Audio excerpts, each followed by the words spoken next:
तो बरसाने में एक किशोरी जी के भक्त हुए, उनका नाम था गुलाब। क्या नाम था? गुलाब। पूरा नाम तो उनका गुलाब खां था।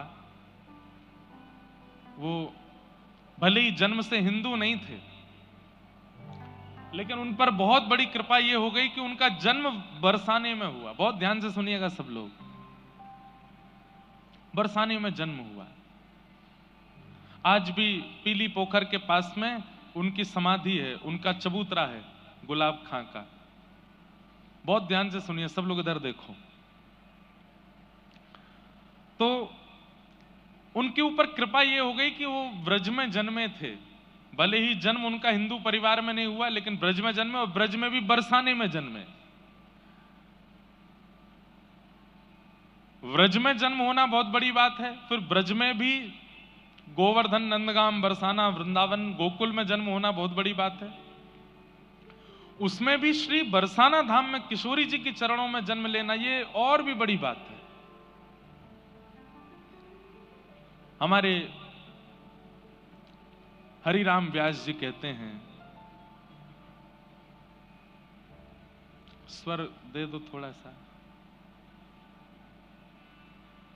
किशोरी तोरे चरणन की रज पाऊं, किशोरी तोरे चरणन की रज, जारज को ब्रह्मादिक तर सत, जारज को ब्रह्मादिक तर सत, सूरज शीश चढ़ाऊं, सूरज शीश चढ़ाऊं, किशोरी तोरे चरणन की रज पाऊं, किशोरी तोरे चरणन की रज पाऊं, बैठी रहूं कुंजन के कोने, सुन के गाइए, कुंजन के कोने श्याम राधिका गाऊं, श्याम राधिका गाऊं, किशोरी तोरे चरणन की रज पाऊं, किशोरी तोरे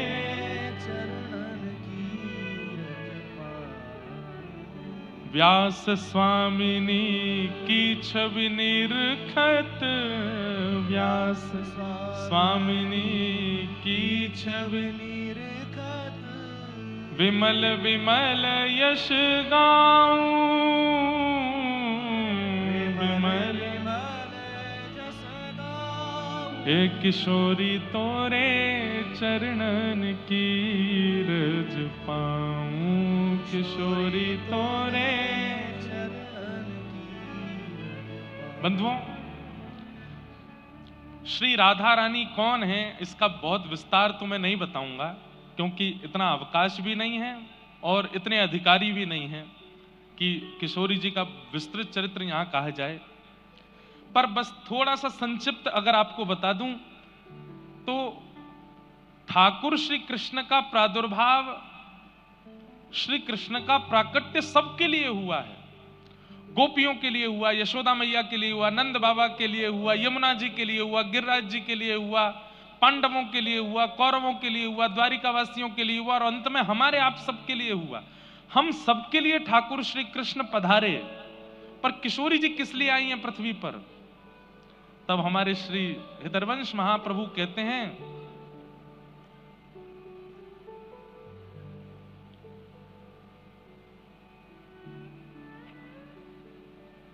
मोहन हित जन्म लियो श्यामा। ठाकुर जी के लिए जन्म लिया है किशोरी जी ने।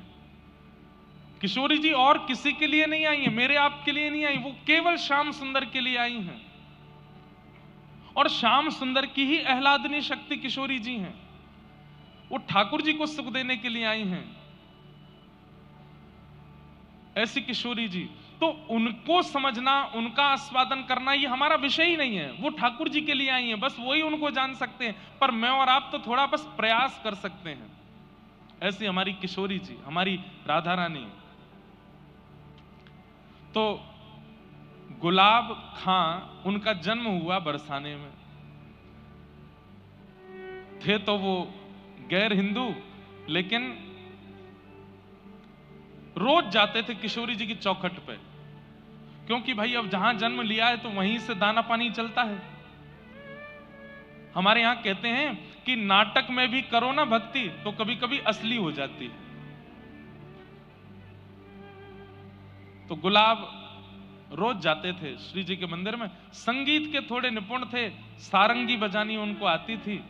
तो हमारी श्री जी के महल में जब समाज होती थी तो समाज में सारंगी बजाते थे, और सारंगी बजा बजा करके इतना राधा नाम सुना था, इतना राधा नाम सुना था कि अब उनको आदत ऐसी लग गई कि वो बिना श्री जी के दर्शन किए, बिना राधा नाम सुने रह ही नहीं पाते थे।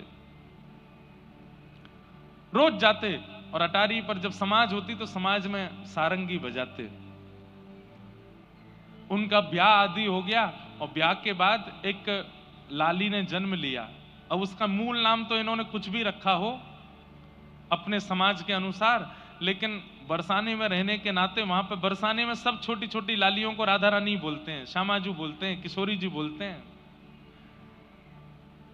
तो छोटी सी लाली का नाम इन्होंने राधा रख दिया, अपनी बेटी का नाम राधा रख दिया। थोड़ी सी जब बालिका बड़ी हो गई तो समाज में ये सारंगी बजाने ऊपर जाते थे श्री जी के महल में, तो राधा रानी को संग ले जाते थे, अपनी लाली को संग लेके जाते। और वहां वो लाली क्या करती, जब समाज होती, करताल बजती, मृदंग बजती, राधा राधा नाम की ध्वनि होती, तो इनकी लाली वहां नृत्य करती थी। और ये अपनी लाली को देख के इतने सिहाते थे, इतने खुश होते थे, और रज रज करके सारंगी बजाते। इनकी लाली घूम घूम करके नृत्य करती श्री जी के महल में। समय चलता रहा, चलते चलते चलते एक समय आया, लाली थोड़ी बड़ी हो गई। अब बड़ी होकर के वो लाली जब नृत्य करती तो वहां के सब गोस्वामी समाज, सब लोग गुलाब जी को स्नेह देते थे।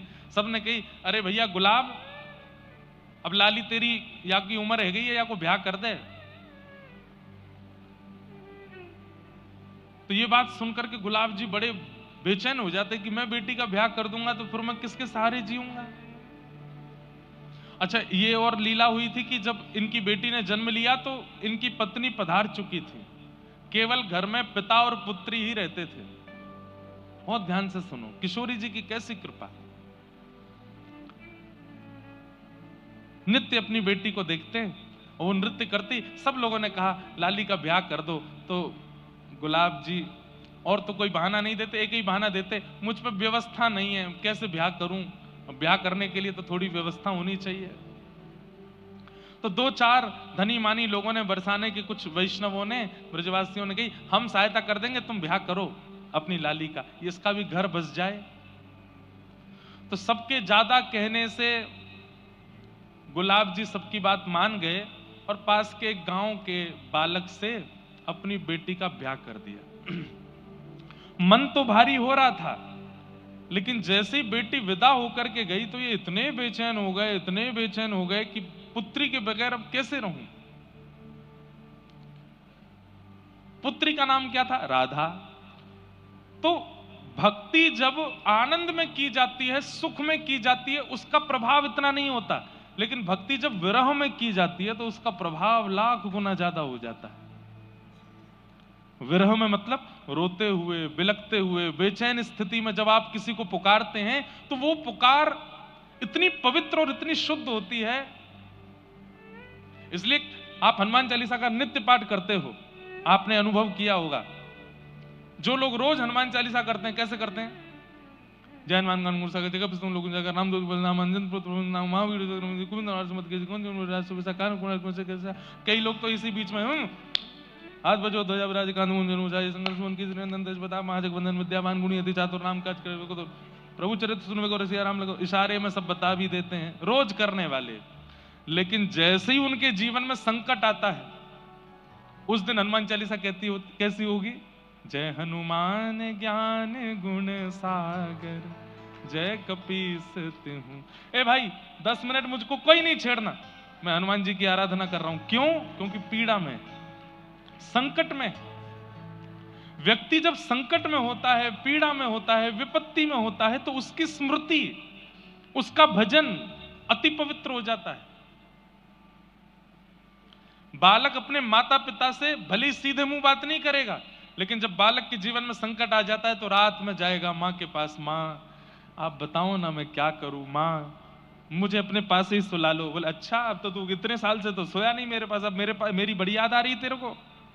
संकट में, विपत्ति में, पीड़ा में प्रेम पवित्र हो जाता है, आराधना पवित्र हो जाती है। तो आज तक तो राधा राधा बोलते थे क्योंकि बेटी का नाम राधा है, लेकिन वही बेटी अब जब ससुराल चली गई तो गुलाब खां की स्थिति ऐसी हो गई, अब विरह में पुकारने लगे, राधा राधा मेरी राधा। ऐसे पुकारने लगे कि निकुंज में बैठी हुई निकुंजेश्वरी श्री राधा रानी व्याकुल हो गई, उठकर के सिंहासन से जाने लगी। ललिता विशाखा ने कहा, कहां जा रही हैं स्वामिनी जी? राधा रानी बोली, मेरा भक्त मुझे बुला रहा। बोले आपको नहीं बुला रहा है, अपनी बेटी को बुला रहा है। किशोरी जी बोली, इसकी बेटी का नाम राधा कितने साल पहले रखा गया? बोले 18 साल पहले। और मेरा नाम राधा कितने साल पहले? बोले 5000 साल पहले। तो बोले किसका नाम है राधा? बोले मेरा नाम है। बोले भले ही कुभाव से पुकार रहा है, मैं तो जाऊंगी। वृषभानु की किशोरी सुन गई आहूत भोरी, प्रीत जान कहू थोड़ी तो है राखेगी शरण। मन भूल मत जइयो श्यामा प्यारी के चरण, मन भूल मत जइयो राधा रानी के चरण। ऐसी हमारी किशोरी जी बड़ी भोली हैं, बड़ी सीधी हैं, बड़ी करुणामयी हैं। ललिता विशाखा बोली, अरे स्वामिनी जी आपको नहीं बुला रहा है, वो अपनी बेटी को बुला रहा है। बोले कुछ भी हो, राधा नाम मेरा है, मैं तो जाऊंगी। और स्थिति ये हुई कि गुलाब खां इतना बेचैन हो गया अपनी बेटी की याद में कि तुरंत बरसाने से निकल करके उसके गांव जाने लगा। तभी किशोरी जी उसकी बेटी का रूप धारण करके बीच मार्ग में आ गई और आकर के कहा, पिताजी। अरे बेटी तुरंत दौड़ करके अपने हृदय से लगाया।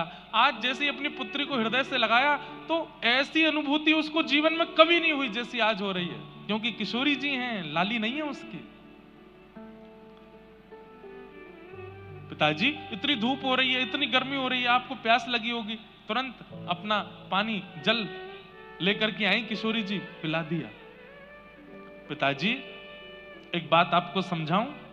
अब देखो किशोरी जी ये नहीं चाहती कि ये बरसाना छोड़ करके जाएं कहीं भी, तो क्या बोली, पिताजी आप रोज रोज मेरी ससुराल आओगे तो ससुराल वाले मुझे बहुत कष्ट देंगे। बोले कैसा पिता है तेरा, रोज आ जाता है, रोज यहीं आ जाता है, इसलिए पिताजी आप मत आया करो। मैं आपको वचन दे देती हूं, जब आप ऊंचे स्वर में करुण होकर के मुझे पुकारोगे, राधा राधा राधा मेरी लाली राधा, मैं तुरंत आ जाया करूंगी, मैं आ जाया करूंगी। अब गुलाब खां के लिए किशोरी जी नहीं बोल रही हैं, गुलाब खां को तो अपनी बेटी दिख रही है। बोले मेरी बेटी कह रही है, अच्छा लाली तू आ जाएगी? बोले हाँ।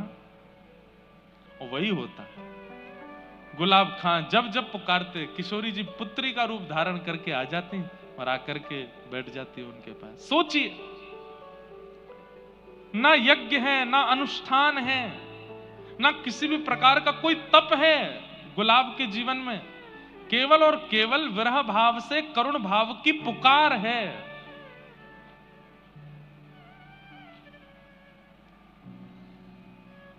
बहुत दिन निकल गए, रोते रोते पुकारते, लेकिन किशोरी जी नहीं आई। तो जब पुत्री नहीं आई तो मन में सोचने लगे, मुझसे तो मना कर दिया कि मेरे ससुराल आना नहीं, और आप पुकारोगे तो मैं आ जाऊंगी, अब इतने दिन से बुला रहा हूं आ नहीं रही है, तो श्री राधा रानी की चौखट पर पहुंच गए, अर्धरात्रि में जाकर के सिंह द्वार पर बैठ गए और वहीं बैठ करके रोने लगे, मेरी राधा, मेरी राधा, राधा मेरी स्वामिनी राधा, राधा मेरी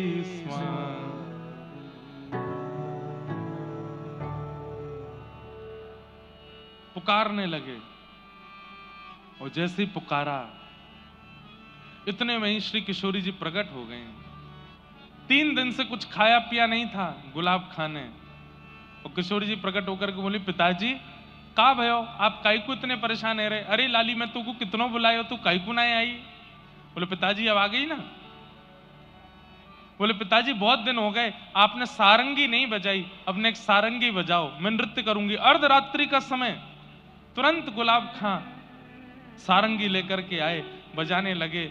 और छोटी सी उस आंगन में किशोरी जी ही राधा का रूप धारण करके, मतलब उनकी पुत्री का रूप धारण करके नृत्य कर रही हैं और श्री गुलाब खां सारंगी बजा रहे हैं।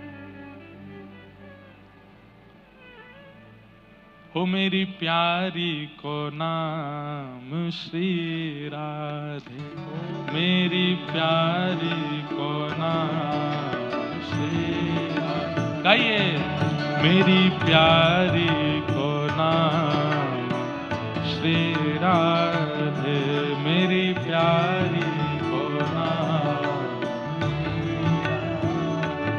ओ श्री राधे, श्री राधे, श्री राधे, श्री राधे, श्री राधे, श्री राधे, श्री राधे, श्री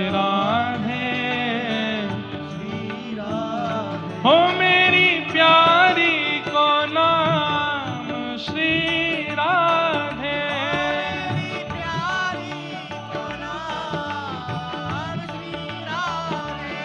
मेरी प्यारी को नाम श्री राधे,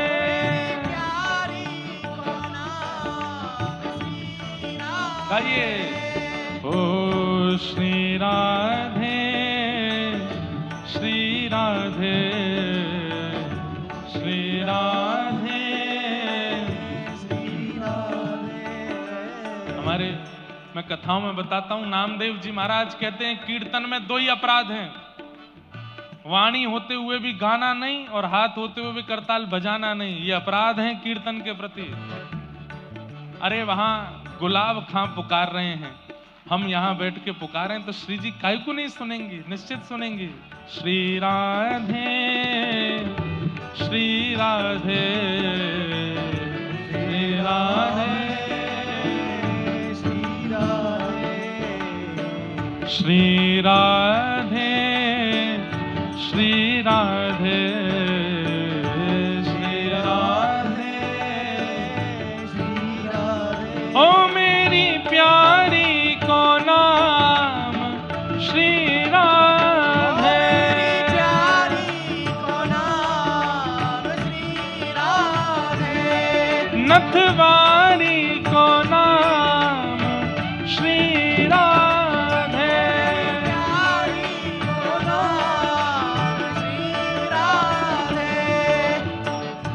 जमुना तट पे राधे राधे, जमुना तट पे, जमुना तट पे राधे राधे, जमुना तट पे,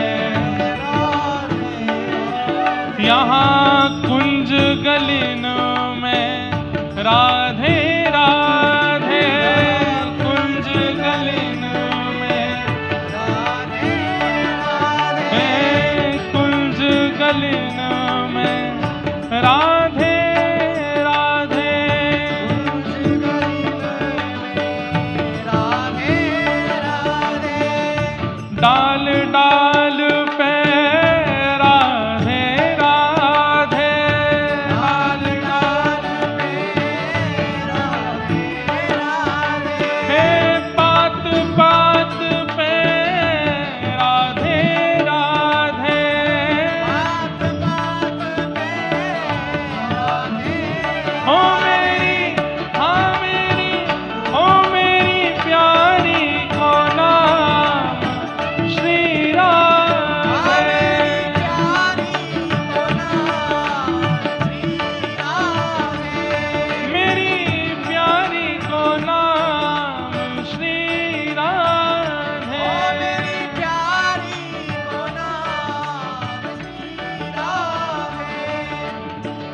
बरसाने में, राधे राधे बरसाने में, वंशी वट पे राधे राधे,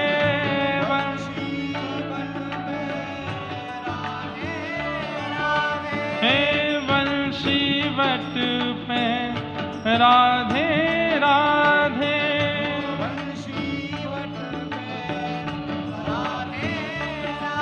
हे शरण पड़ा हूँ आके तोरे,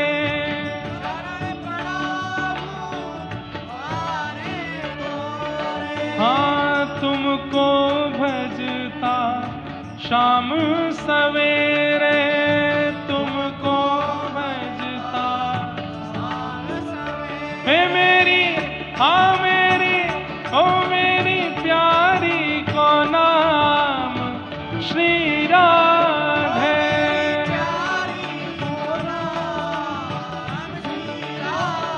ओ मेरी प्यारी को नाम श्री राधे,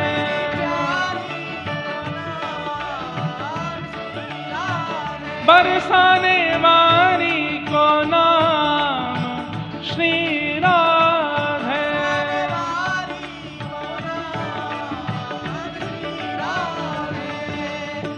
श्री राधे, श्री राधे, श्री राधे, श्री राधे, श्री राधे, श्री राधे,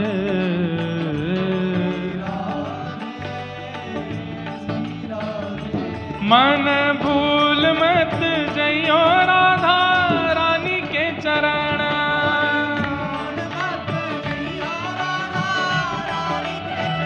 मेरे मन भूल मत जइयो श्यामा प्यारी के चरण,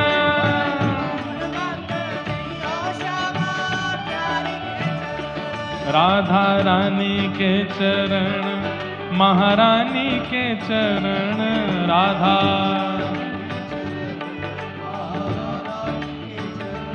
राधा रानी के चरण, महारानी के चरण,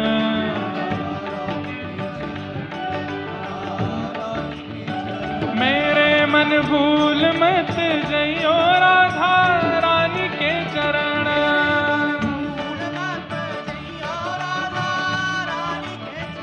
मेरे मन भूल मत जइयो श्यामा प्यारी के चरण,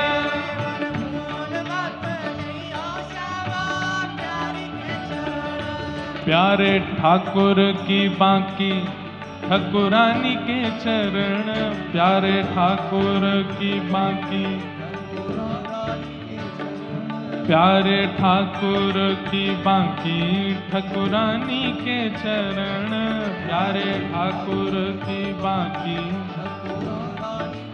मेरे मन भूल मत जइयो श्यामा प्यारी के चरण,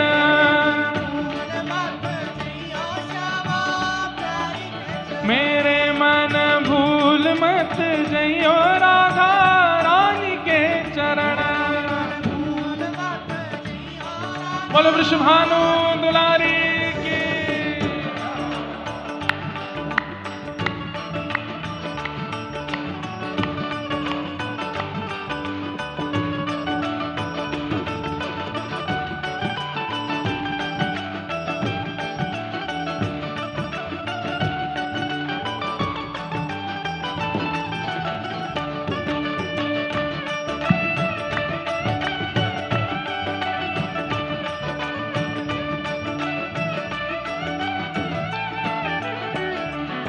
जाकू श्याम उर हेर राधे राधे राधे टेर, जाकू श्याम उर हेर, जाकू श्याम उर हेर राधे राधे राधे टेर, जाकू श्याम उर हेर, बांसुरी में बेर बेर करे नाम से रमण,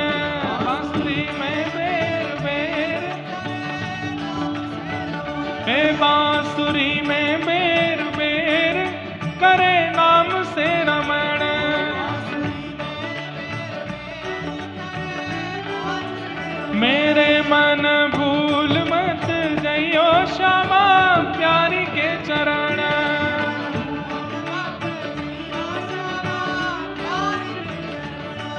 भक्त प्रेमी ने बखानी जाकी महिमा रस खानी। भक्त प्रेम ने बखानी, भक्त प्रेमी ने बखानी जाकी महिमा रस खानी।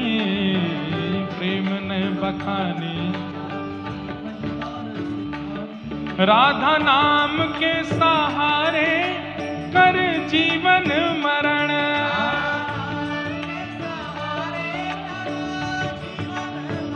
ओ राधा नाम के सहारे कर जीवन मरण।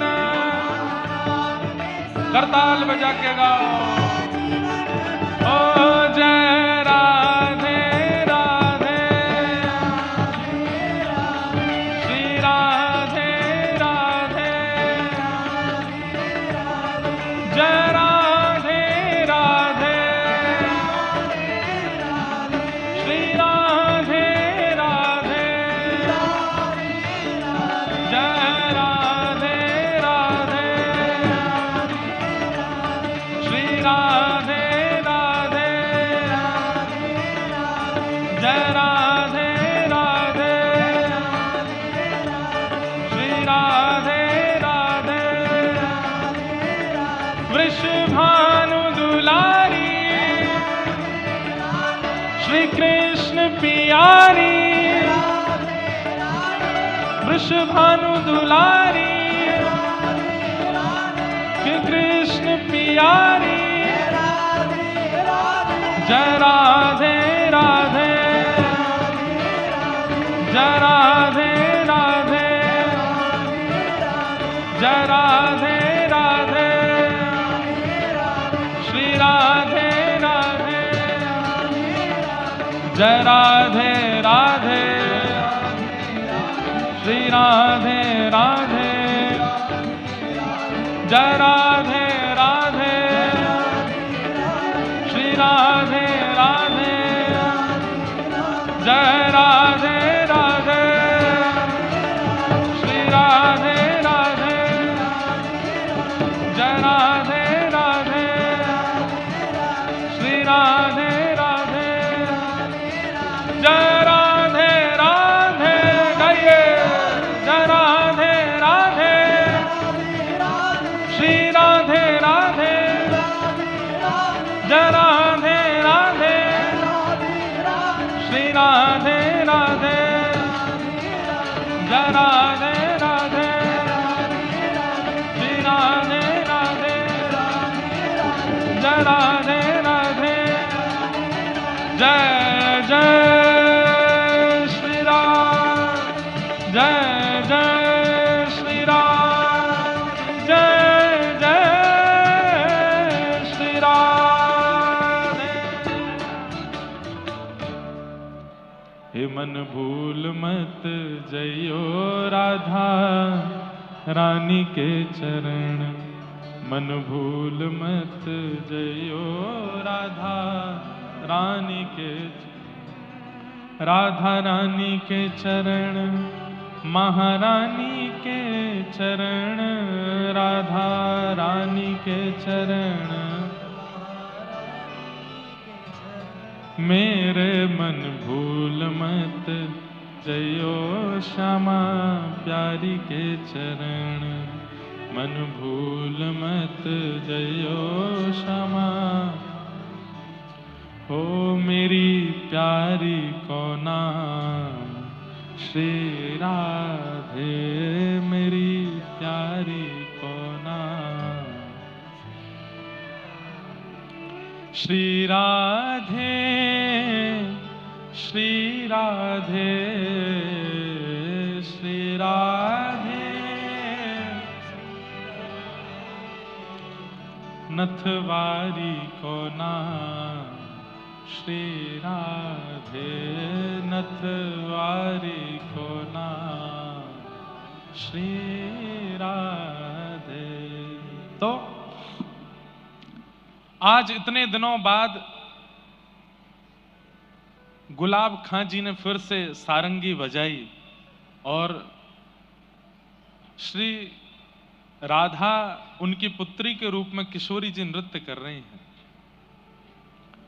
और नृत्य करते करते गुलाब खां जी को इतनी बेचैनी हुई कि मैं अपनी लाली को अपने हृदय से लगा लूं, तो तुरंत सारंगी रोक करके हृदय से लगाने के लिए दौड़े।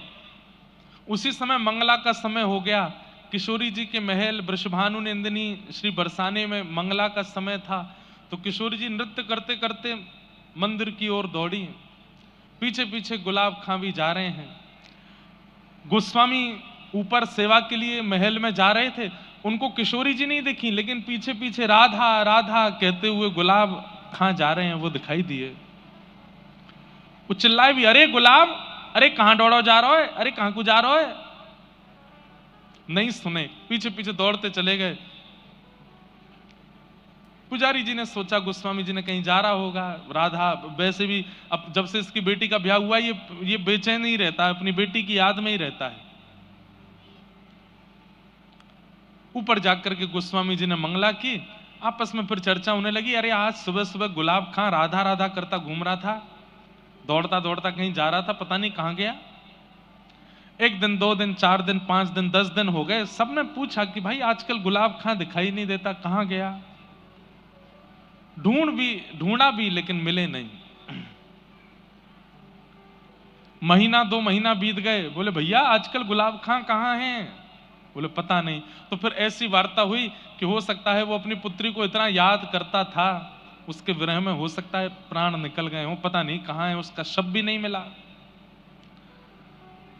उसकी पुत्री के यहां जाकर के पूछवाया, बोले तुमको अपने पिता का कुछ अता पता है। बोले कि नहीं, यहां तो कब से नहीं आए, वो महीनों से नहीं आए। थोड़ी दिन चिंता हुई, फिर सब लोग भूल भाल गए। 6 महीना निकल गए, गुलाब खां जी का कोई अता पता नहीं है। 6 महीने बाद गोसाई जी रात्रि में किशोरी जी को शयन करा करके अपने घर जा रहे थे। तभी रात्रि का समय, घनघोर अंधेरा, जंगल में से आवाज आई गोसाई जी को, अरे गोसाई जी राधे राधे। गोसाई जी ने पीछे मुड़ के देखा तो कोई नहीं। बोले कौन है भैया, कौन राधे राधे कर रहा हो। बोले अरे मैं हूं तुम्हारो गुलाब। बोले गुलाब, कहां है भैया तू। बोले मैं यहां हूं, इधर देखो। तो देखा तो एक निकुंज में एक झाड़ी के अंदर बैठे थे। बोले गुलाब, तेरी तो भैया पूरे बरसाने में ऐसी चर्चा भई कि तू तो पधार गए हो, तू तो मर गए हो, तू यहां कैसे। तब उन्होंने पूरा वृत्तांत बताया। बोले कि मेरी मृत्यु नहीं हुई, 6 महीने पहले रात्रि में किशोरी जी ने सारंगी बजवाई और मेरी पुत्री का रूप धारण करके इतने दिनों तक किशोरी जी मिलती रही मुझसे। मैं उनको अपने हृदय से लगाने के लिए पीछे दौड़ा, निकुंज में प्रवेश कर गई और मुझे भी निकुंज में बुला लिया। मैं मरा नहीं हूं, मैं कोई भूत प्रेत नहीं बना हूं, मेरे प्राण नहीं निकले हैं। किशोरी जी ने अब मुझको निकुंज में सारंगी की सेवा दे दी है, मैं निकुंज में पहुंच गया हूं और मेरा एक नाम रख दियो है। बोले कहा। बोले मेरो नाम रख दियो गुलाब सखी। गुलाब सखी है गई हूं सुबह। और इतना कहकर के वो अंतर ध्यान हो गए। सुबह पुजारी जी ने ये बात सब गोस्वामियों को बताई, बरसाने के लोगों को बताई। और आज भी बरसाने में वहीं पीली पोखर के पास गुलाब सखी जी का चबूतरा है। समाधि नहीं है उनकी, क्योंकि उनका देह तो मिला नहीं, केवल वहां वो गुसाई जी को दिखे थे, इसलिए यह माना जाता है कि वो यहीं कुंज निकुंजों में प्रविष्ट हो गए। सोचिए, एक नाम पुत्री का रखने मात्र से और उस नाम को विरह वेदना से बुलाने मात्र से किशोरी जी की कैसी कृपा गुलाब सखी के ऊपर हुई कि उनको निकुंज की प्राप्ति हो गई। हम आप सब लोग नाम जपते हैं पर स्वार्थ लाग करहीं सब प्रीति, हमारे नाम में स्वार्थ है। हम श्रीमन नारायण भी कहते हैं तो उसमें नारायण से कुछ ना कुछ मांग रहे हैं, कुछ ना कुछ इच्छा रख रहे हैं। हम कृष्ण गोविंद गोपाल मधुसूदन मुरारी आदि नाम भी जप रहे हैं तो उसमें कोई ना कोई स्वार्थ छिपा हुआ है हमारा, निस्वार्थ। ऐसी गुलाब सखी हमारे बरसाने में हुई, आज भी उनका स्थान है। हम गुलाब सखी तो नहीं बन सकते, पर हम जो भी हैं उसी में ही नाम के प्रति कम से कम इतने सुदृढ़ तो हो जाएं कि उस नाम के आश्रय से हमें कुछ अनुभव ठाकुर जी का हो जाए। देखो एक बात हम स्पष्ट रूप से कहते हैं, दर्शन ठाकुर जी के नहीं हो पाएंगे हमको। हमें ऐसा लगता है कि कलिकाल में अब ऐसी स्थिति आ गई है कि ठाकुर जी का दर्शन तो हमको नहीं होगा। हो भी सकता है, कोई उस पर प्रमाण नहीं है, पर अनुभव करने की क्षमता तो हमारी है। अनुभव तो हम कर सकते हैं, उनकी अनुभूति तो हम उनको महसूस तो हम कर सकते हैं। जैसे हवा महसूस होती है, लाइट महसूस होती है, स्वाद अनुभव होता है, ऐसे ठाकुर जी का भी अनुभव हो सकता है। और स्पर्श, रूप, गंध, शब्द, इन पंचों से ही ठाकुर जी का अनुभव होगा।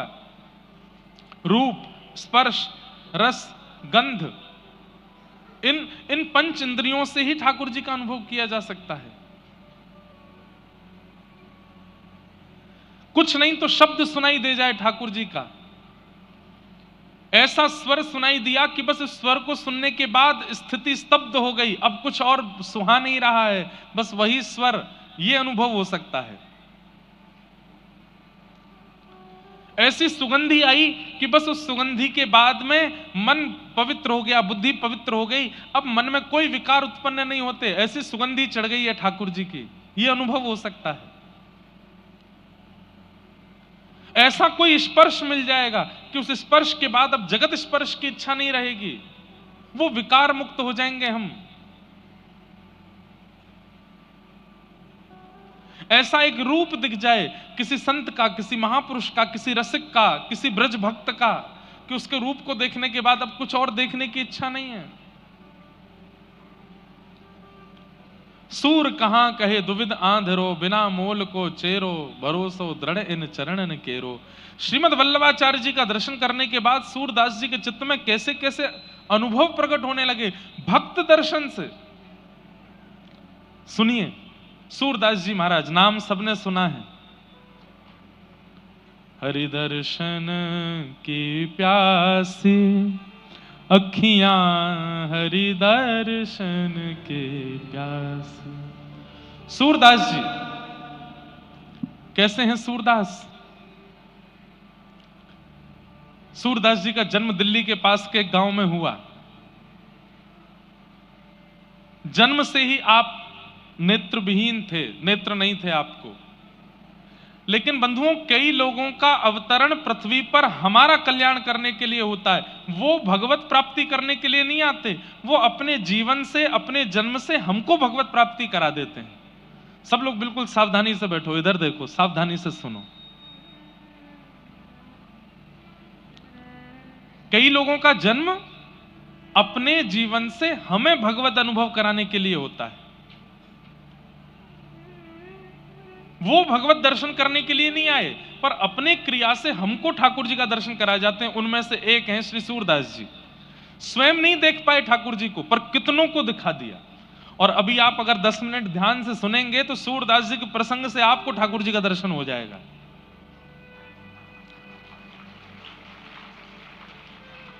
और विशेष रूप से हमारी प्रार्थना, जो आगे बैठे हैं ना लोग, आगे वाली पंक्ति वाले, ये तो बहुत ध्यान से सुना कीजिए। पीछे वाले तो ध्यान से सुनते हैं, आगे वाले वार्ता ज्यादा करते हैं। तो बस इनसे हमारी प्रार्थना है, थोड़ी वार्ता कम करो, ध्यान से कथा सुनो। और एक चीज और कर सको कल से तो और अच्छा लगे, ये कर्ण पिशाचनी जो आप सबके पास है मोबाइल फोन के रूप में, इसको कम से कम 2-2.5 घंटा जब कथा चले तो उतनी देर इसको विश्राम दो, थोड़ी उसको भी आराम करने दो। सूरदास जी का प्रसंग आता है। जन्म हुआ दिल्ली के पास के एक ब्राह्मण कुल में, लेकिन परिवार इतना दीन था कि उनके पास ज्यादा भोजन की और आदि की कोई व्यवस्था नहीं थी। पिताजी ब्राह्मणोचित कर्म करते थे। ब्राह्मणत्व में जो कर्म विहित हैं उनको करते थे। एक बार आपने कहीं कुछ अनुष्ठान आदि किया तो आपको 2 रुपया मिला। इनके पिताजी को, सूरदास जी के पिताजी को। सूरदास जी का नाम तो सुना है ना सबने। ₹2 मिला सूरदास जी के पिताजी को। उस समय में ₹2 इतना होता था कि उनके पिताजी नाचते हुए गांव में आए और सबको बताया भैया ₹2 मिला है, अब तो 6-7 महीना कहीं जाने की जरूरत ही नहीं है, इससे ही घर चल जाएगा। इतने खुश, इतने प्रसन्न हो गए कि अर्धरात्रि का समय अपनी पत्नी के साथ बोले, मैं सो ही नहीं पा रहा हूं, मुझे इतनी खुशी हो रही है, हमको ₹2 मिला है। देवी, इसको बढ़िया से कपड़े में मलमल के कपड़े में बांध करके एक जगह पर रख दो, सुबह उठ करके फिर इससे सामग्री लेके आएंगे, ऐसा करेंगे वैसा करेंगे। इतने एक्साइटेड हो गए कि रात भर सो ही नहीं पाए सूरदास जी के पिताजी। पता नहीं रात में कहां से चूहे आए और चूहे वो मलमल का जो वस्त्र जिसमें ₹2 बंधे थे उसको लेकर के गए, उसको तो कुतर दिया, ₹2 कहीं चले गए, खो गए। सुबह उठे, उठ करके स्नान किया, स्नान करके कपड़े पहने, देवी जल्दी से वो मलमल का कपड़ा दो, खोल करके ₹2 निकालो उसमें से। और ढूंढा तो पूरे घर में वो ₹2 नहीं मिले। ₹2 ना मिलने पर इतना रोए, इतना रोए, इतना रोए कि बेचैन हो गए। हाय नाथ, जैसे तैसे तो इतने सालों में कमाई हुई और वो भी कहां चली गई पता नहीं। तो सूरदास जी के पास में एक विद्या थी, उनके नेत्र नहीं थे लेकिन वो खोई हुई चीजों को ढूंढ लेते थे। उनके पास एक ठाकुर जी के द्वारा प्रदत्त विद्या थी ऐसी, वो बता देते थे उसका कोई सामग्री कहां है, तुम्हारा ब्याह कब होगा, भविष्य बता देते थे, बीता हुआ कल बता देते थे। ये ठाकुर जी के द्वारा कृपा थी उनके ऊपर। सूरदास जी अपने पिताजी को रोते हुए देख बोले, पिताजी आप क्यों रो रहे हो?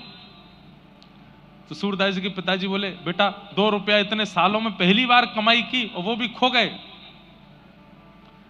सूरदास जी बोले, पिताजी इतना व्याकुल, इतनी बुरी तरह रुदन यदि ठाकुर जी के लिए किया होता ना तो ठाकुर जी प्रकट हो जाते आपके आगे। ये ₹2 के लिए रो रहे हो? अरे जो खर्च हो जाना उसके लिए क्यों रो रहे हो आप? अरे बेटा तू क्या जाने, तू तो घर में पड़ा रहता है, दिखाई तुझे देता नहीं है, मां भोजन बना देती है, खा लेता है, तू क्या जाने कि पैसे का कितना मूल्य होता है। मुझे तो ₹2 चाहिए। और मैंने सुना है तेरे मित्र बताते हैं कि तू भविष्य बता देता है, तू खोई हुई चीजें बता देता है, चल मेरे ₹2 बता कहां गए होंगे। सूरदास जी बोले, पिताजी मैं अपने ठाकुर जी के द्वारा दी गई विद्या का इस प्रकार प्रयोग नहीं करना चाहता। पिता हट करवाने लगे, बोले बता ₹2 कहां है, तेरे पिता की आज्ञा है। तो सूरदास जी बोले, पिताजी मैं बता दूंगा कि ₹2 कहां है, लेकिन उसके बाद मेरी एक शर्त है। बोले क्या? बता दूंगा कि ₹2 कहां है, लेकिन मैं घर छोड़ के चला जाऊंगा फिर। तो पिताजी ने ऐसे देखा, बोले वैसे भी तेरा फायदा क्या है, दिखाई तो देता नहीं तुझको, करता धरता तो तू कुछ है नहीं, जीवन भर तुझे हम ही चलाएंगे, हम ही तुझे कराएंगे, और ये बस बोल रहा है कि चला जाऊंगा, जाएगा कैसे, दिखाई तो देता नहीं, कहां जाएगा, किसके पास जाएगा।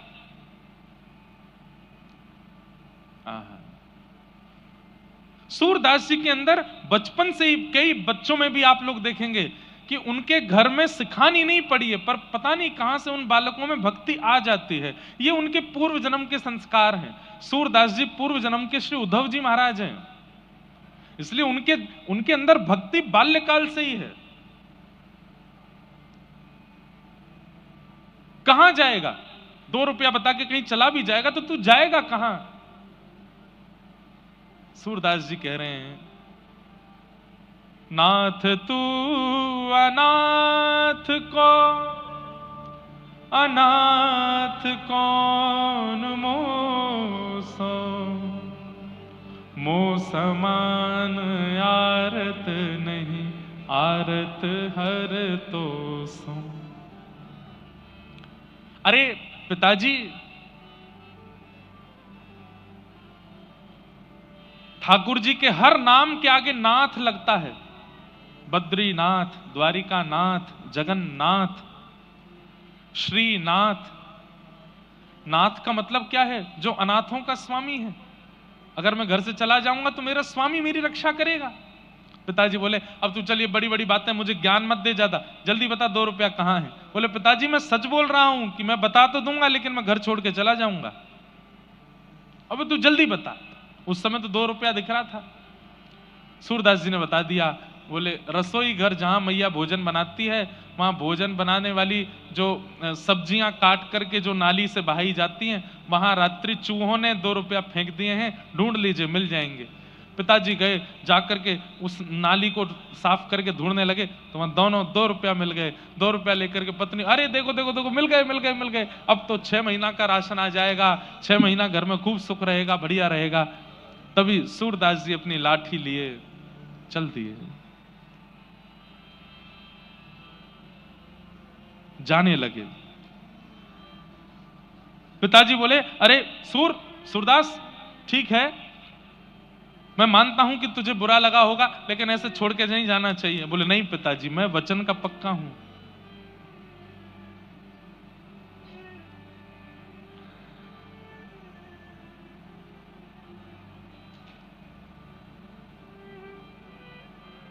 एक बहुत सुंदर पद है,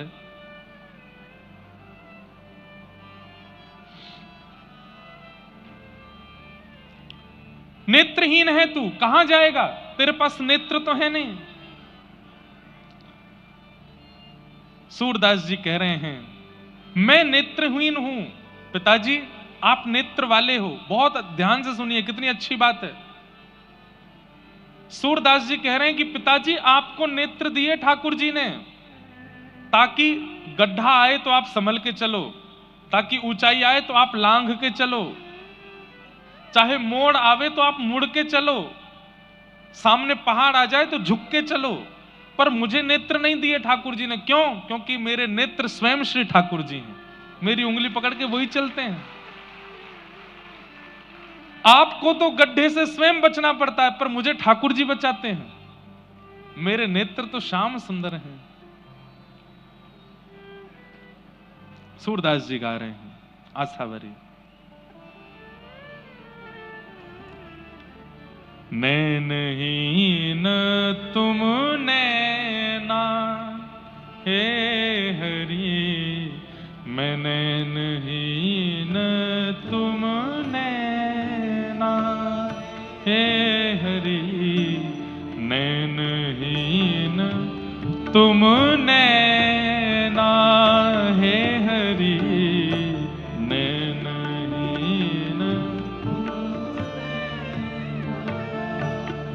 हे थाम उंगरिया जान डगरिया, थाम उंगरिया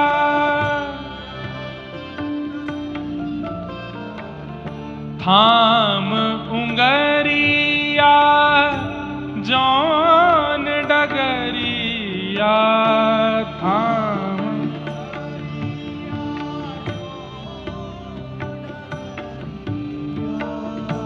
ले चलो मोहे जानो, हाँ ले चलो हरि, मैं नैनहीन तुम नैना हरि, मैं नैनहीन तुम नैना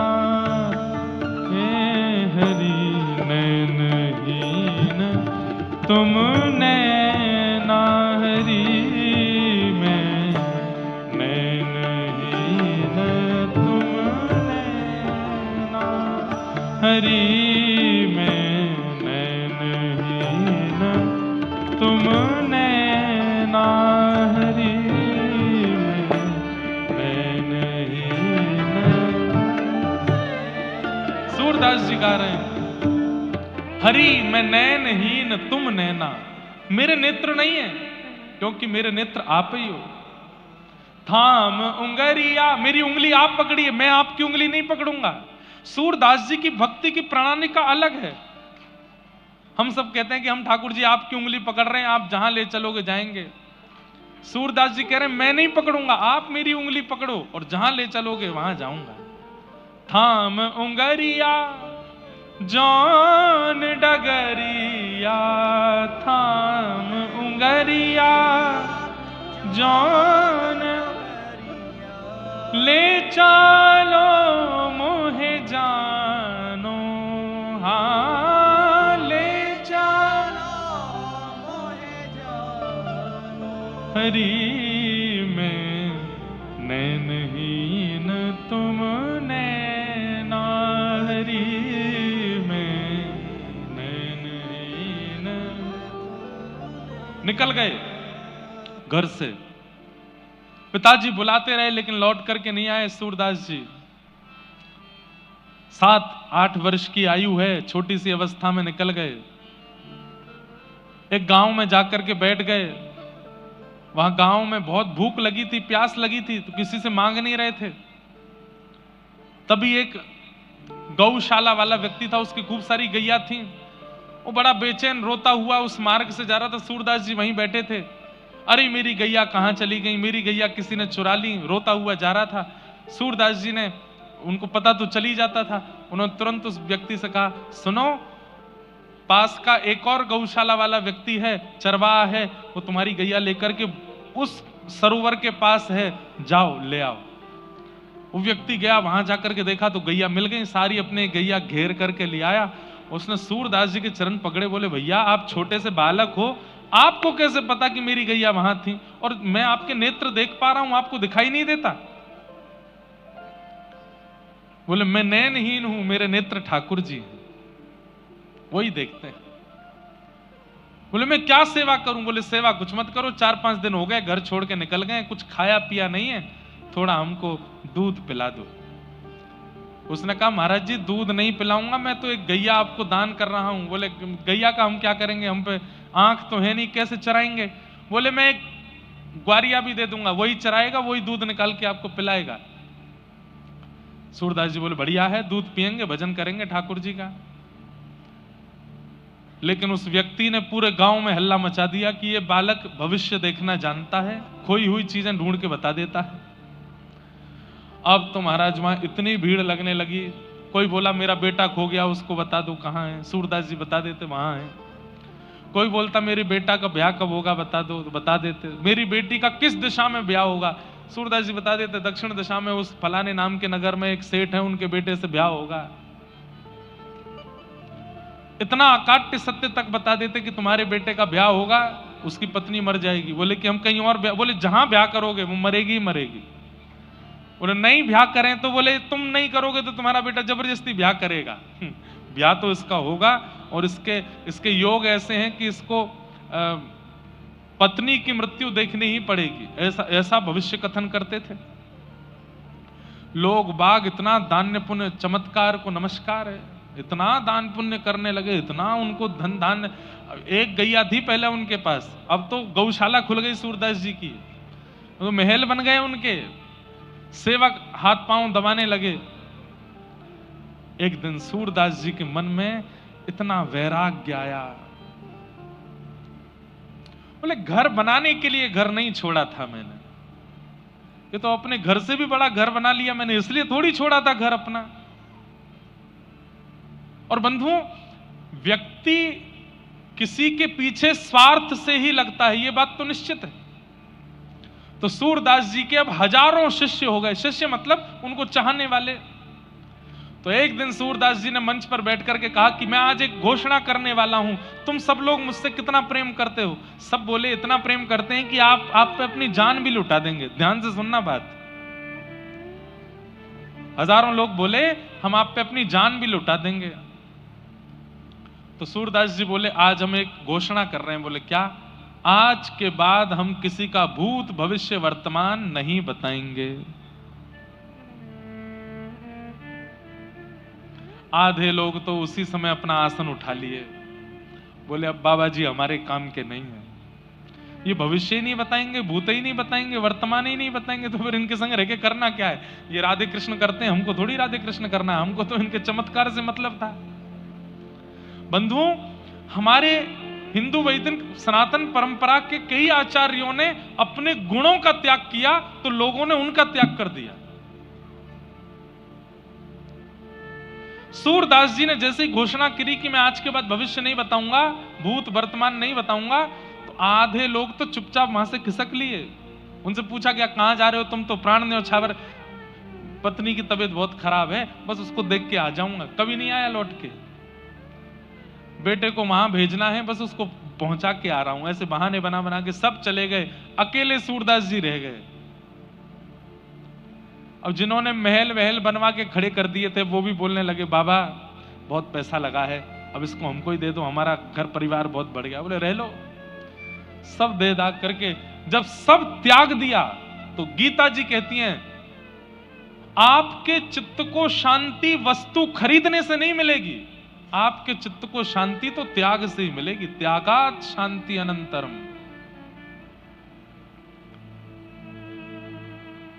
जितने लोगों को जोड़ते चलोगे, जितने संबंध बनाते चलोगे, जितनी व्यवस्थाएं जीवन में लाते चलोगे, उतने ही ज्यादा अशांत हो जाओगे आप। और जितने अकेले होते चले जाओगे, जितना त्याग करते चले जाओगे, आपसे ज्यादा प्रसन्न कोई नहीं है फिर। इसका मतलब हम ये नहीं कह रहे कि आप लोग कल ही अपना घर बार छोड़ दो, पर जितना परिवार है ठीक है उतना ही रहने दो। ये बिल्डिंग वाला भी मुझसे खुश हो जाए, वो व्यापारी भी मेरा हो जाए, इससे भी मेरा संबंध हो जाए, ये भी मेरा मित्र बन जाए, इससे भी मेरे कांटेक्ट हो जाएं, मेरे फोन लिस्ट में कम से कम 500 आईएएस ऑफिसरों के नंबर हो जाएं, इतने पुलिस अधिकारियों के हो जाएं, इस नेता से मेरा। ये बहुत ज्यादा संपर्क बनाने में और संबंध बनाने में जो लोग रहते हैं, एक दिन बहुत निराश होते हैं, बहुत हताश होते हैं।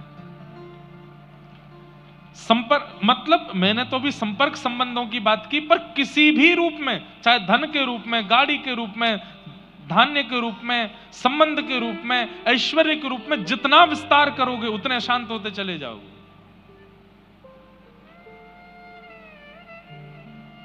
और जितने एकांत उतने प्रसन्न। सूरदास जी ने जब सबने सूरदास जी का त्याग कर दिया, सूरदास जी बोले अब मन को शांति लग रही है, अब मन को अच्छा लग रहा है। और तब निकल पड़े, आगरा के पास एक गांव में जाकर के निवास करने लगे। अब किसी का भविष्य भूत वर्तमान नहीं बताते, उनको पता चल भी जाता है फिर भी नहीं बताते, केवल भजन करते हैं ठाकुर जी का। 30 वर्ष के आसपास की आयु हो गई, तब जाकर के मन में फिर से एक विकार लगा कि कुछ कमी है, कुछ जैसे मानो रह गया हो। तब पूछने लगे अपने आप से कि क्या रह रहा है, क्या छूट रहा है। तब मन से आवाज आई कि अभी तक तुम्हारे गुरु नहीं मिले, तुम्हारे जीवन में सदगुरु नहीं आए। तब इच्छा हुई कि मैं किसको गुरु बनाऊं। बंधुओं, हम एक बात कहते हैं, और हम ही नहीं, ये सब शास्त्र आज्ञा भी कहती हैं कि आप गुरु नहीं खोजते, गुरु आपको खोजता है, गुरु आपको चुनता है। आजकल के बच्चे गुरु चुनते हैं कौन से वाले बेटर हैं, हेयर स्टाइल जिनकी ज्यादा अच्छी हो, ड्रेसिंग सेंस जिनका बढ़िया हो, प्रभाव जिनका अच्छा हो, गला जिनका अच्छा हो, देखने में जो सुंदर हो, उनको गुरु बनाए। नहीं, ऐसे गुरु नहीं। गुरु कौन? जिसकी वाणी प्रकट होते ही नेत्र बंद हो गए और चित्त में प्रिया प्रियतम का विलास प्रारंभ हो गया, जिसके उपस्थित होते ही मन में जितने विषाद थे, विकार थे, उसके दर्शन मात्र से नष्ट होने लगे, जिसके उपस्थित होते ही ये मेटेरियलिस्टिक वर्ल्ड अच्छा नहीं लग रहा है, अब बस इच्छा हो रही है चल मन वृंदावन धाम, चल मन वरसानो धाम, चल मन भक्ति के मार्ग पर। जिसके चित्त में आती आलस्य चला गया, क्रोध चला गया, काम चला गया, जिसका स्वरूप, जिसकी वाणी, जिसकी उपस्थिति इतने परिवर्तन चित्त में कर दे, वही गुरु है। वो गुरु है। जिसको देख करके आप आकर्षित हो गए, वो गुरु नहीं हो सकता। जिसको देख करके आपके चित्त का अहंकार, आपके चित्त का काम, क्रोध, ईर्ष्या, द्वेष, अभिनिवेश, अहंता, ममता ये नष्ट हो जाए, वो गुरु है। सूरदास जी के मन में विषाद हो रहा था कि मेरे जीवन में गुरु नहीं है। तभी 4-5 लोग चर्चा करते जा रहे थे, अरे तुम्हें पता है एक आचार्य चरण भ्रमण करते हुए व्रजधाम की ओर जा रहे हैं और वो इसी गांव से निकलने वाले हैं। तो दूसरे ने पूछा कौन से आचार्य चरण? तो नाम बोले श्रीमद वल्लभाचार्य जी महाराज। नाम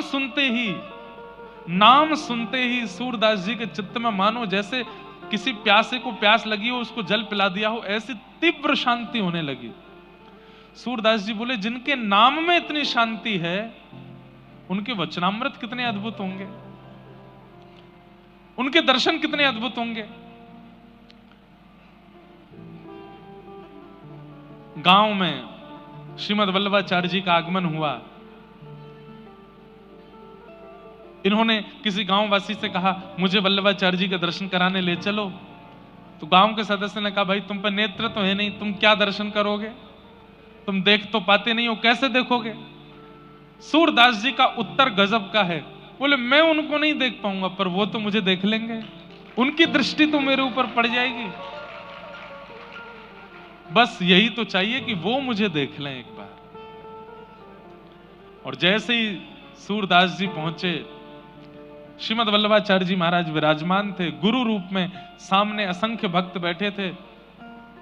किसी ने कहा ये बड़े अच्छे साधक हैं, इनका नाम सूरदास है। और आंसू कवि किसको कहते हैं?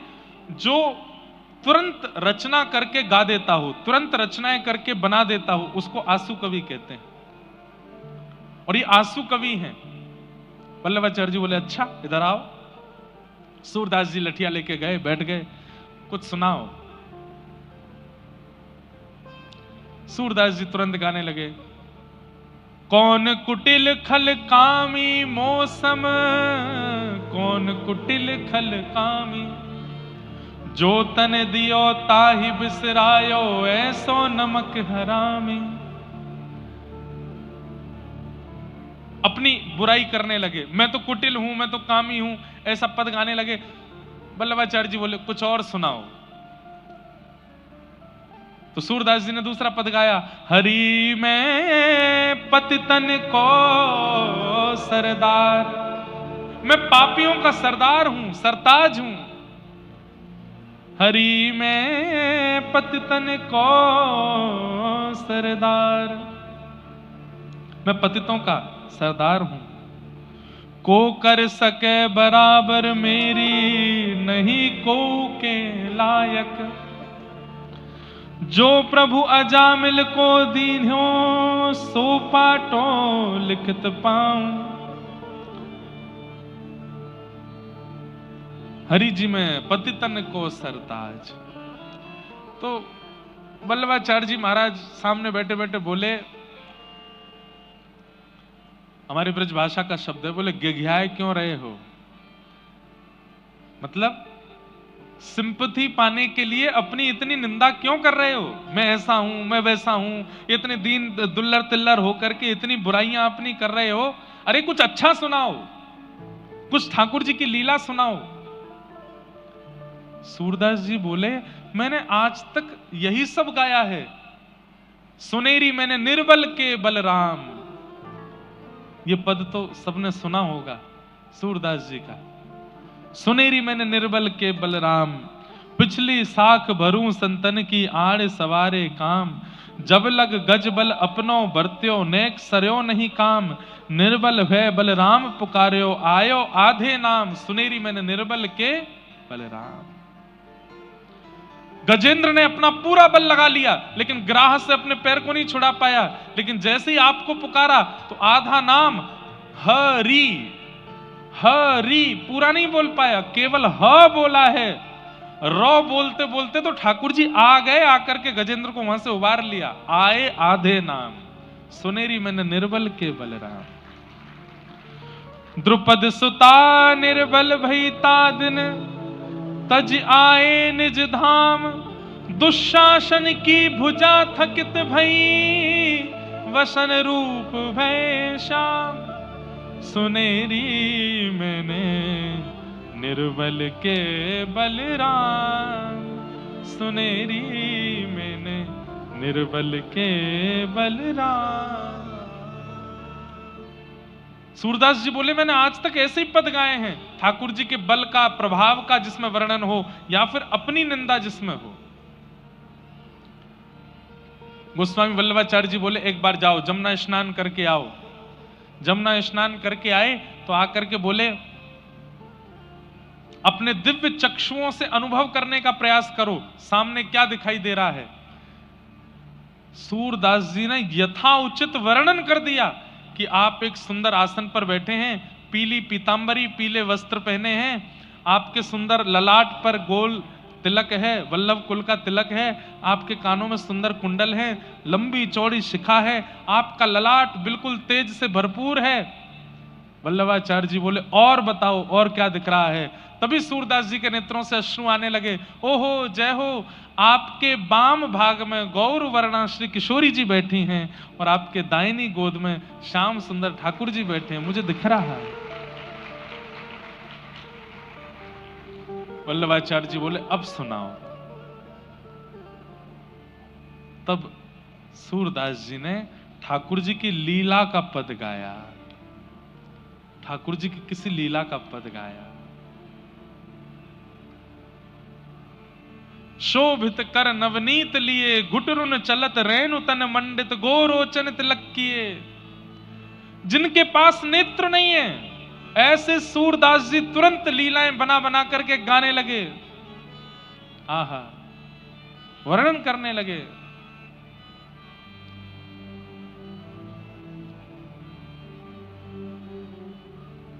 दर्पण हाथ लिए नंद नंदन। सूरदास जी कह रहे हैं मुझे क्या दिख रहा है, सुनिए गुरुदेव कि ठाकुर जी अपने हाथ में दर्पण लेकर के बैठे हैं और स्वयं नहीं देख रहे हैं, किशोरी जी को दिखा रहे हैं और किशोरी जी से पूछ रहे हैं हे श्यामाजू दर्पण में देख के बताओ आप ज्यादा सुंदर हो कि मैं ज्यादा सुंदर हूं। हे राधे रानी तुम्हें लागत हूं मैं कैसो, हे श्यामा प्यारी तुम्हें लागत हूं मैं कैसो। सूरदास जी वर्णन करने लगे ठाकुर जी की लीलाओं का। वल्लभाचार्य जी बोले बस अब हो गया कल्याण। एक गुरु की कृपा की कोर होते ही बिना नेत्रों के भी वो दिखने लगा सूरदास जी को जो किसी को नहीं दिखता था। वल्लभाचार्य जी महाराज ने श्रीमद् भागवत जी की पोथी ली और श्रीमद् भागवत जी के ज्यों-ज्यों प्रसंग सुनाए, ज्यों-ज्यों वर्णन किए। सूरदास जी को सुनते 4 शब्द हैं पर दिखाई 18 शब्द देने लगते हैं। ठाकुर जी की एक लीला गुरुदेव सुनाते हैं पर उस एक लीला के 18 प्रकार सूरदास जी को दिखने लगता है। अब गोस्वामी वल्लभाचार्य जी तो केवल इतना बताते हैं कि ठाकुर जी माखन चोरी कर रहे हैं, लेकिन सूरदास जी को माखन चोरी भी दिखती है, दही चोरी भी दिखती है, दूध चोरी भी दिखती है, किस किस गोपी के यहाँ कैसे कैसे चोरी करते हैं वो सब दिखाई देता है सूरदास जी को। सूरदास जी बैठे बैठे रोते रहते हैं, बोले गुरुदेव आप तो जरा सा बताते हैं, मुझे तो बहुत कुछ अनुभव होने लगता है। गुरुदेव कह रहे हैं कि ठाकुर जी घुटमुन चल रहे हैं। सूरदास जी कहते हैं अरे नाथ आपने तो घुटमुन चलवाया, उसके बाद मुझको दिख रहा है क्या। हे हरि अपने आंगन कछु गावे।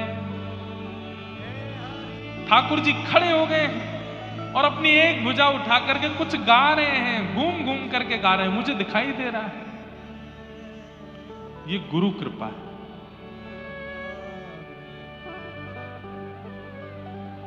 लोगों ने कितनी परीक्षाएं ली सूरदास जी की।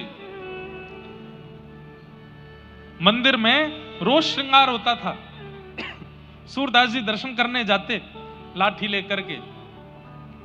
ठाकुर जी इधर हैं और सूरदास जी इधर देख करके खड़े होते, कोई आकर के घुमा देता, बोले सूरदास जी यहाँ हैं ठाकुर जी, तो वहां खड़े होकर के भी ऐसे मुंह घुमा लेते, अच्छा यहाँ हैं, बोले यहाँ नहीं इधर हैं, ये रहे सामने, अच्छा अच्छा अच्छा। सब कहते बेचारों को दिखता नहीं है, पर जैसे ही कपाट खुलते सब तो जय जयकार करते, दर्शन करते। सूरदास जी उस पोशाक का वर्णन कर देते जो ठाकुर जी पहन के आए हैं।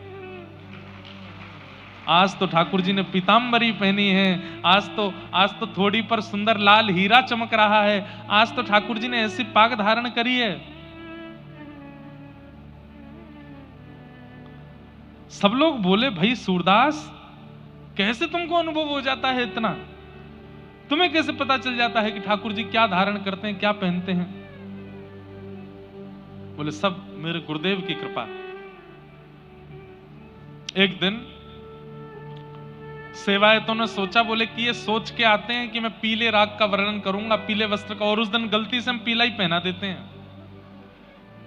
ये पहले से ही सोच विचार करके आते होंगे और ठाकुर जी कृपा करके वही वस्त्र पहन लेते हैं, इसलिए ये वस्त्र का वर्ण, रंग आदि सब बता देते हैं। आज हम एक काम करते हैं, बोले क्या आज ठाकुर जी को वस्त्र ही नहीं पहनाएंगे? देखें तो सही है क्या बताने वाले हैं। ठाकुर जी लंगोटी में खड़े हैं आज केवल। सूरदास जी पहुंचे छड़ी लेकर के, दिखाई नहीं देता नेत्रों से। सूरदास जी आप हर दिन वर्णन कर देते हो ठाकुर जी का श्रृंगार कैसा है, आज वर्णन करो। सूरदास जी बोले पहले दर्शन कराओ तो, अभी तक पर्दा तो खुला नहीं। तुमको कैसे पता पर्दा नहीं खुला? बोले मुझे सब पता है। जैसे ही पर्दा खुला, आज ठाकुर जी लंगोटी में थे, कुछ पहना ही नहीं, कुछ नहीं पहनाया आज गुसाई जी ने। बताओ सूरदास जी आज कैसे वर्ण की पोशाक है? सूरदास जी विचार करने लगे, चिंतन करते करते खूब जोर से मुंह पे हाथ धर के हंसे और हंस करके बोले आज तो बहुत ही प्यारे लग रहे हैं। बोले प्यारे तो रोज ही लगते हैं, पर आज विशेष क्या है? सूरदास जी बोले आज हरि देखे नंगम नंगा, आज हरि देखे नंगम, मोती माल उर्माही विराजे, मोती माल छवि के उठत तरंगा, छवि के आज हरि देखे नंगम नंगा, आज हरि। आज तो ठाकुर जी बिल्कुल निर्वस्त्र खड़े हैं और इनके अंग की कांति कैसी है? जल सुत भूषण अंग विराजत, बसनहीन छवि उठत तरंगा, बसनहीन छवि उठत तरंगा, अंग अंग प्रति अमित माधुरी, निरख लजित रति कोटि अनंगा, निरख लजत रति कोटि अनंगा, किलकत हंस दधि मुख लपटावत, सूर हसत ब्रज युवतिन संगा, आज हरि देखे नंगम नंगा, आज हरि देखे नंगम नंगा।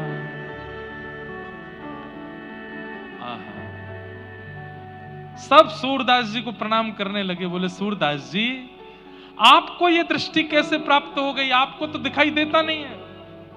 सूरदास जी बोले सूर कहा कहे दुविध आंधरो, बिना मोल को चेरो। मैं अपने गुरुदेव का जब से चेला हो गया हूं, बिना मोल का चेला, तब से मेरे गुरुदेव ने कृपा करके ऐसी दिव्य दृष्टि दे दी है।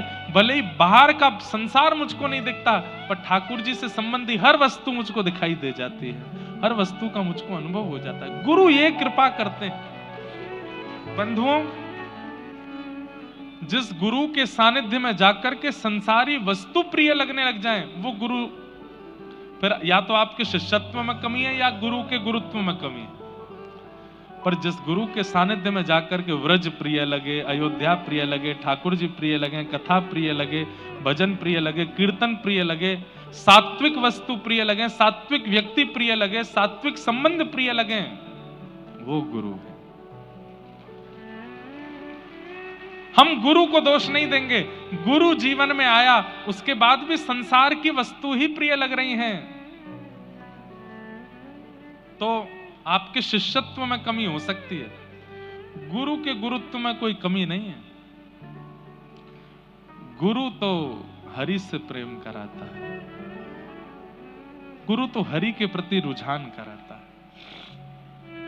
ऐसे गुरु के प्रति भाव बताए गए हैं।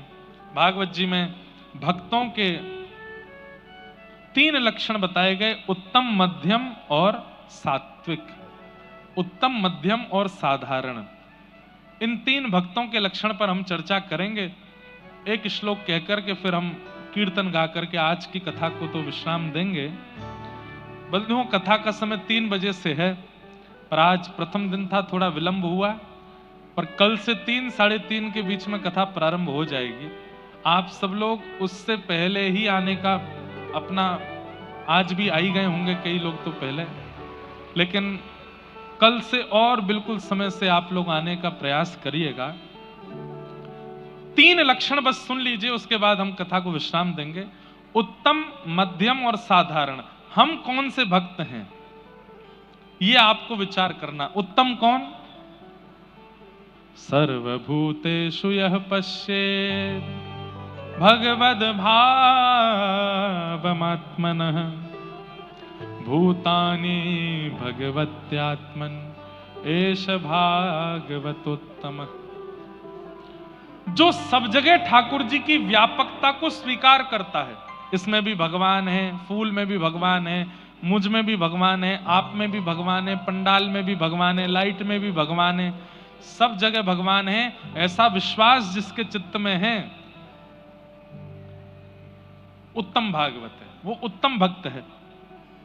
ऐसे भक्त को हम लोग अपनी भाषा में पागल कह सकते हैं, कभी कभी पागल है। कई लोग ऐसे होते हैं, वो कहीं भी पैर लग जाता ना उसको पूजते हैं।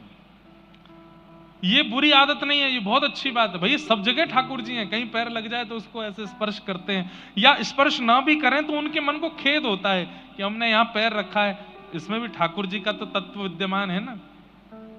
ये उत्तम भागवत का लक्षण है, उत्तम भक्त का लक्षण है, जो सब में और सब जगह ठाकुर जी को देखता है।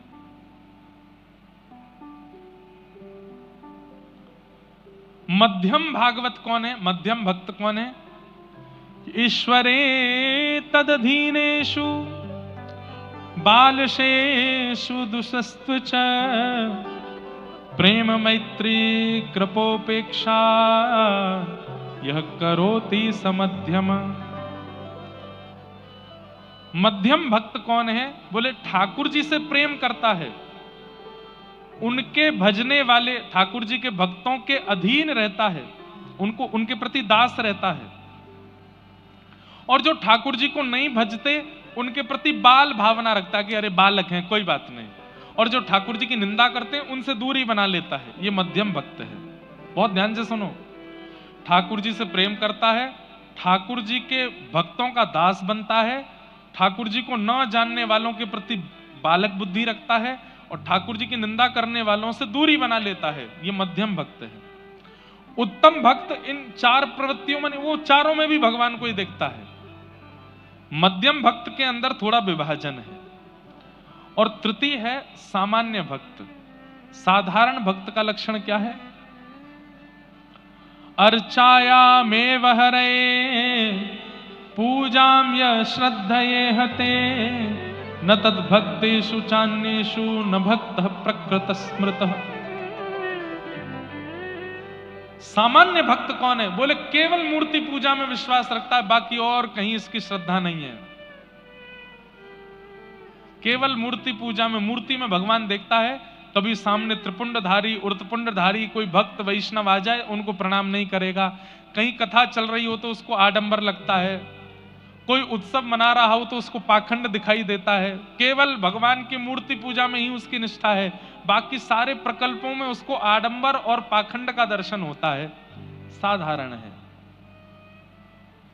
केवल मूर्ति में भगवान है और कहीं भगवान नहीं है, ऐसी भावना जिसकी है। सामान्य। हम कौन से हैं? विशेष रूप से यहां जितने लोग बैठे हैं, ज्यादातर संख्या मध्यम वालों की है। मध्यम कौन से हैं? जो ठाकुर जी से प्रेम करते हैं, ठाकुर जी के भक्तों के दास बनते हैं, ना जानने वालों के प्रति बालक बुद्धि रखते हैं, और ठाकुर जी की निंदा करने वालों की उपेक्षा करते हैं। हम सब मध्यम भक्त हैं। इन 3 दिन की कथा से, इन 3 दिन के प्रसंग से हमको उत्तम बनना है।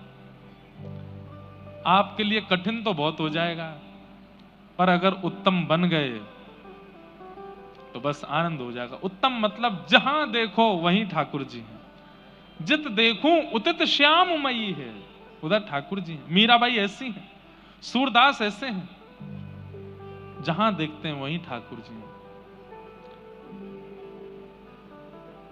जिधर देखा उधर पाई, छवि घन श्याम प्यारे की।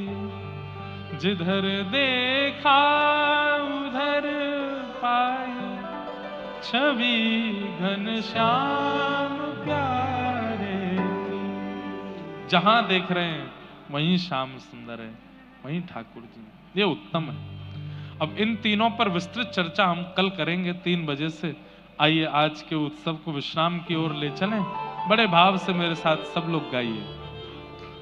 श्यामा हृदय कमल सो प्रगट्यो, श्यामा हृदय कमल सो प्रगट्यो, श्यामा हृदय कमल सो प्रगट्यो, श्यामा हृदय कमल सो प्रगट्यो, और श्याम हृदय तू भाई, वृंदावन प्यारो वृंदावन, वृंदावन प्यारो, हे श्री वृंदावन मेरो वृंदावन, वृंदावन सब सुख सागर रूप उजागर, रहे वृंदावन धाम। सब सुख सागर रूप उजागर, हे सब सुख सागर रूप उजागर, रहे वृंदावन धाम। सब सुख सागर रूप उजागर, हे रूप गोस्वामी प्रगट कियो जहां, रूप गोस्वामी प्रगट कियो जहां।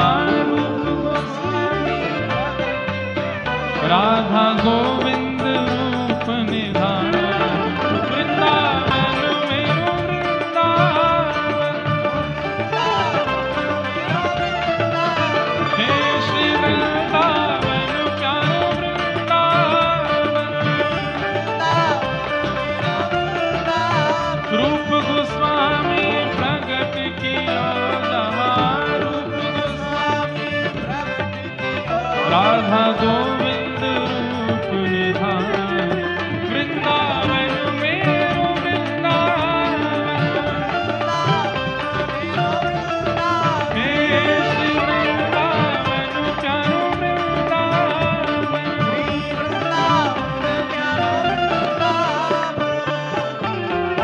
विहरत निस दिन कुंज गलन में, ब्रज जन मन सुख धाम। विहरत निस दिन कुंज गलन में,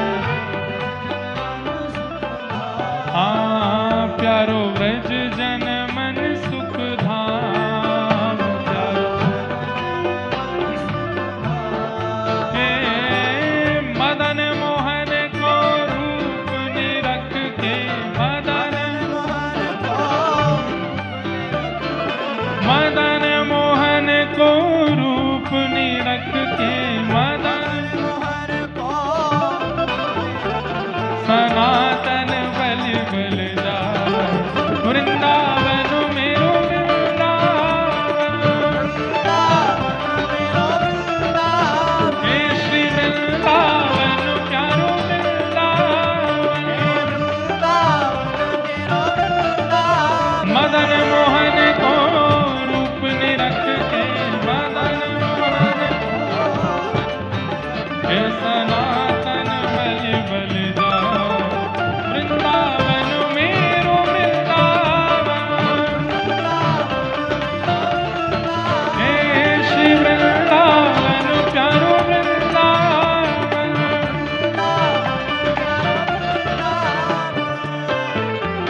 गोपी ग्वाल ही और धारे प्यारों को पीना, गोपी ग्वाल सब ही और।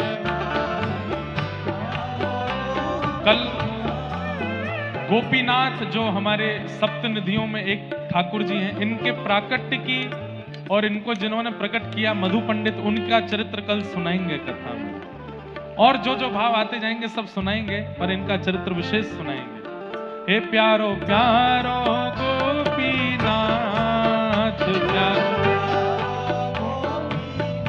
हे बड़ो प्यारो गोपीनाथ बड़ो, हे मधु पंडित जिन कंठ लगायो, मधु पंडित मधुसूदन जिन कंठ लगायो, मधुसूदन और है रही जय जयकार वृंदावन मेरो वृंदावन। हे श्री वृंदावन प्यारो वृंदावन, मधु पंडित जिन कंठ लगायो, मधु पंडित और है रही जय जयकार वृंदावन मेरो वृंदावन। हे श्री वृंदावन प्यारो वृंदावन,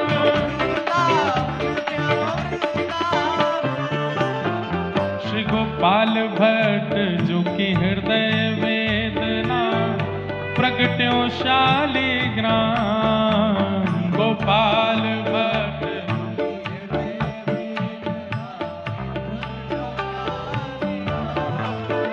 श्री गोपाल भट्ट जो कि हृदय वेदना प्रगट्यो शालिग्राम, गोपाल भट्ट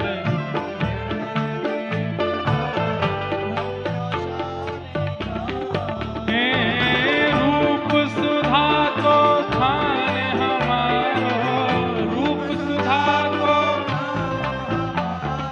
वृंदावन में सबसे प्यारो, वृंदावन में हे रूप सुधा को खान हमारो, भुजा उठा के ओ प्यारो राधा रमण दुलार वृंदावन मेरो वृंदावन। हे श्री वृंदावन मेरो वृंदावन,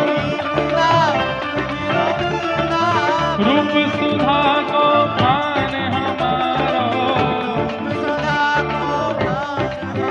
श्री राधा रमण दुलार वृंदावन मेरो वृंदावन।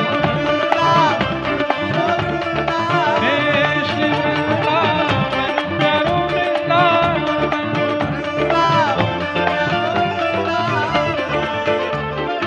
आतुर हित हरिवंश पुकारो, राधा राधा नाम, आतुर हित हरिवंश पुकारो। भैया भारत में जहां कहीं भी कथा होती है, एक बार दो दो तीन तीन बार सब जगह कथा हो चुकी है, तो सब जगह ये पद पहले गाया जा चुका है, पर दक्षिण भारत में चेन्नई में ये पहली बार गाया जा रहा है। इसलिए हम ये पूरा पद गा रहे हैं, सातों निधियों को प्रणाम कर रहे हैं, क्योंकि पहली बार गा रहे हैं और पहले दिन ही इतनी संख्या में वैष्णव आकर के इस पद का गायन कर रहे हैं, तो इसका मतलब है सप्त निधि आज यहाँ निश्चित पधारे ही जाएंगे। और कल से प्रयास करेंगे कि कथा में सप्त निधियों की प्राकट्य की चर्चा भी हो। आतुर हित हरिवंश पुकारो, राधा राधा नाम, आतुर हित हरिवंश पुकारो, हो जय राधे राधे, श्री राधे राधे,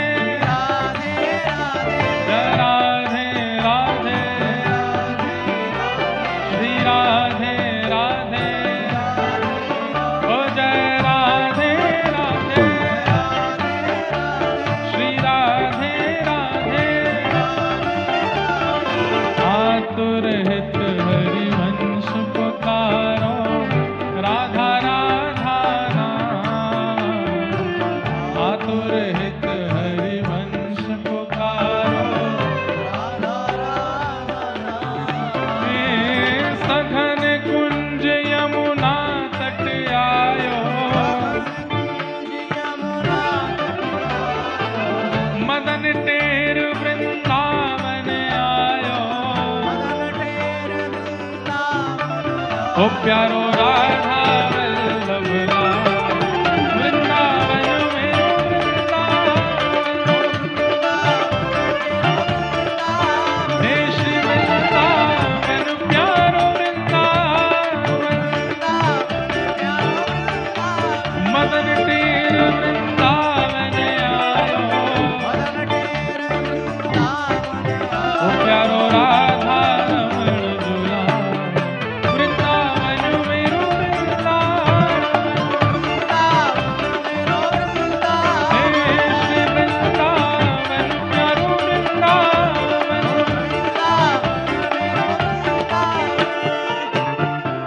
जुगल किशोर को लाड़ लड़ायो, नवल कुंज ही अमान, जुगल किशोर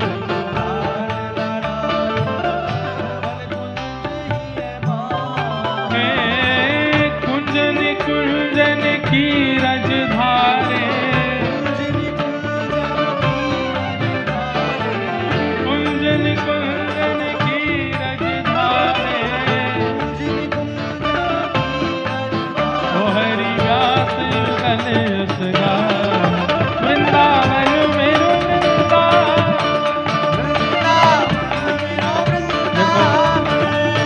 ये ऐसे प्रेमी भक्त हमारे उत्तर भारत में तो खूब होते हैं, पर ये चेन्नई वाले भक्तों ने राधा गिरधर लाल जी के लिए बनाया एक ये चित्र बना के लाए ठाकुर जी के संग। और या में तो मैं ऐसा लग रहा हूं जैसे कितनो नाराज है गूं भैया, 4 दिना ते रोटी नहीं मिली मुझको। सब यहाँ के वैष्णव भक्त खूब प्रेम से अपने अपने भाव लेके आए। कोई ठाकुर जी के लिए बिस्तर भी लाए हैं कि चेन्नई में आए हो तो सोने के लिए। सबको बहुत बहुत प्रणाम। कुंजन कुंजन की रज धारे, ओ हरि व्यास युगल यश गान, वृंदावन मेरो वृंदावन, हे श्री वृंदावन प्यारो वृंदावन।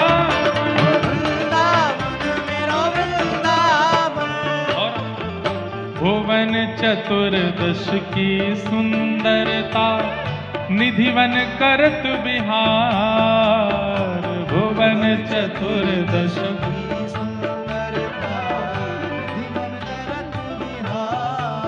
हे भुवन चतुर्दश की सुंदरता, निधिवन करत बिहार,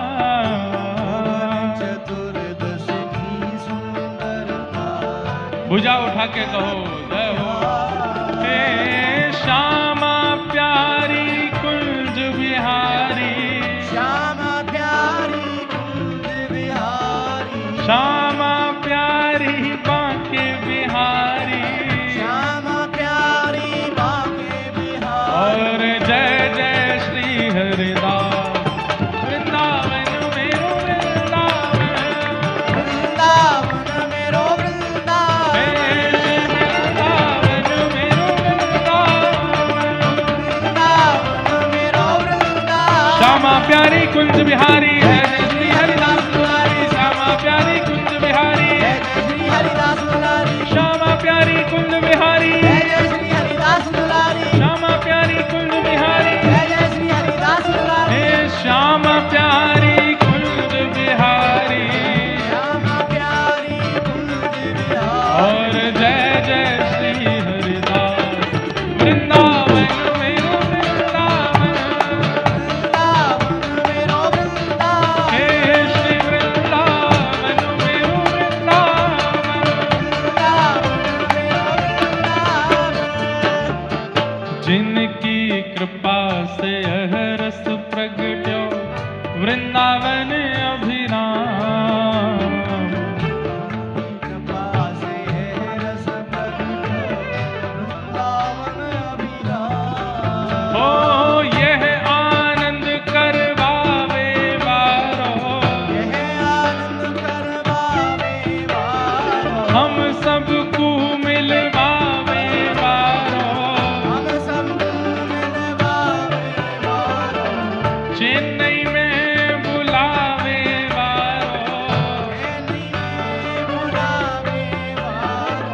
यह आनंद में डुबावे बारो। यह आनंद में डुबावे और ये चेन्नई वालों का सौभाग्य है कि प्यारे गिरधर लाल जी ब्याह करके सबसे पहले चेन्नई आए हैं। इसलिए अब तक तो हम गाते थे कि हमारो गिरधर लाल, लेकिन अब यहाँ पहली बार गा रहे हैं श्री राधा गिरधर लाल वृंदावन मेरो वृंदावन, वृंदावन मेरो वृंदावन, हे श्री वृंदावन प्यारो वृंदावन। यह आनंद करवावे बारो और हम सबको मिलवावे बारो। भुजा उठा के प्यारो राधा गिरधर लाल वृंदावन मेरो वृंदावन, हे श्री वृंदावन मेरो वृंदावन। हे लाल लाल लाल भजो लाल गिरधर लाल, लाल लाल लाल भजो राधा गिरधर लाल।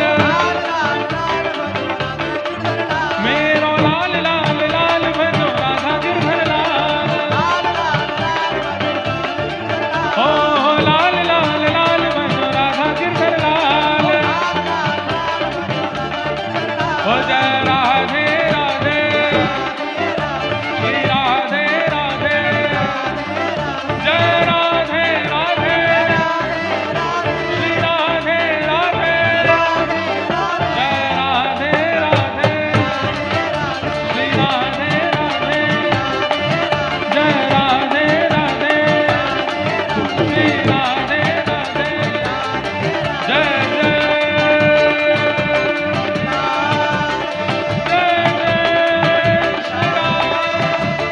जय जय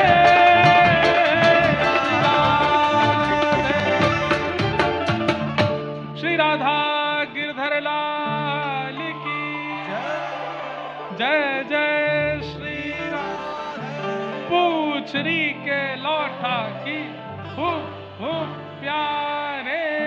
क्या बात है बंसी वारे, कल से